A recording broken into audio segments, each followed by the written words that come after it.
la peuvent pour ma team. C'est ma vie, tu sais que c'est ma vie. Les frères ont pris du ferme, le quartier devient vide. Tout va vite, tout va vite. Hey, c'est Tom, j'espère que vous allez bien. Comme vous avez compris, aujourd'hui, on va comparer et tester ces deux cartes qui sont différentes avec des batteries lithium 3,7 volts et des haut-parleurs, des subwoofers, des grosses basses qui envoient plutôt du bon son. Alors, tout d'abord, on commence par celle-ci. Déjà, celle-ci a le radio que celle-là ne l'a pas. La prise jack n'est pas disponible ici, qui est remplacée par des boutons. Et ici, ils sont là. Les boutons sont plus grands ici et là plus petits, donc si vous avez envie de faire une invention, je crois que c'est mieux celle-là. Mais comme il y a la télécommande, ça sert à rien. Donc là, on va un peu c'est un alors. L'autre aussi, c'est qu'il y a un radiateur. Donc celle-là, il n'y en a pas, mais vous pouvez en trouver. C'est un peu plus rare, mais vous pouvez en trouver. Il n'y a pas d'interrupteur. Pour les inventions, c'est plutôt super. Parce que il faut prolonger l'interrupteur si vous voulez faire votre invention. Que là, c'est nickel, hein, on le relie et tout. Donc celle-là fait radio, celle-là non. Prise USB et carte SD pour lire les fichiers. Donc c'est beaucoup mieux. Donc celle-là, le Bluetooth c'est directement intégré sur la carte. Donc ce qui est plutôt pas mal. Et celle-là, il y a un problème de fabrication. Mais j'ai réussi à la tester. Et en fait, elle a grillé au bout de quelques heures. Donc il y a eu un problème au niveau de la carte et ils ont pas voulu m'en renvoyer une. Quel dommage, donc j'en ai racheté une autre de celle-là. Donc l'alimentation elle est là. Là elle est là. Donc là, nous avons un petit convertisseur. Je crois que c'est un 5 volts. Oui, c'est ça. C'est un petit convertisseur 5 volts pour alimenter le truc à carte SD et le port. Par contre, qu'est-ce qui est vraiment dommage que je m'attendais pas. Donc je vais vous montrer. Et ça fait pas comme moi je le pensais. C'est qu'il n'y a pas un renvoi. Donc c'est-à-dire on clip, il y a pas le renvoi. Quand on appuie dessus, ça saute.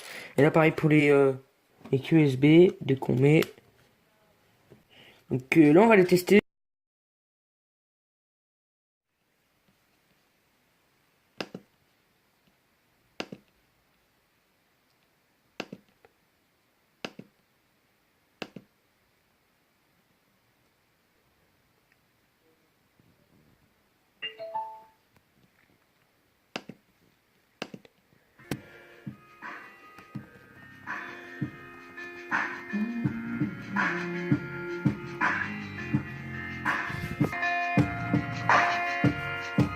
I hear them calling me. Will I answer? Answer.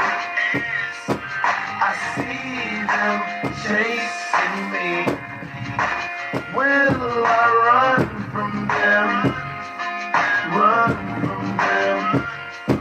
I hear them calling me. Will them chasing me? Will I run from them? Run from them. I hear them calling me. Will Bon les amis, en conclusion, moi j'adore cette carte, elle est super. Le port USB marche super bien. J'ai testé la carte SD, j'avais pas de musique dessus mais ça a bien fonctionné parce qu'il a reconnu la carte SD. Vous avez bien vu avec des musiques qui font des basses, donc je vous mettrai 3 musiques en barre en description qui ont des basses que vous pouvez faire avec n'importe quel haut-parleur qui a moyennement des basses, donc des bonnes basses. Donc par exemple celui-là c'est un 40 à 100 watts et celui-là c'est des petits de. Donc c'est tous des subwoofers, hein. Ça c'est du 15 à 25 watts mais ils arrachent, hein. Donc là c'est 3 subwoofers qui envoient du lourd. Et là vous avez bien vu quand même que on était à combien, à 48%. Vous avez bien vu quand même que sur 100 ça envoyait plutôt du lourd. Donc là on était sur 20 volts 20 volts mais c'était marqué 20 volts 2. La télécommande ne marche pas sur YouTube mais marche quand vous êtes en galerie. C'est-à-dire comme Samsung si vous allez sur le truc de musique. Après chez iPhone je sais pas du tout. Mais c'est autre chose. Là, qu'est-ce qui est mieux? Moi, j'ai pas reçu avec. C'est qu'il y a un radiateur.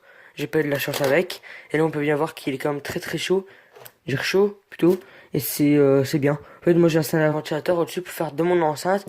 Donc, je laisse avec un autre test de mon enceinte qui n'est pas terminé.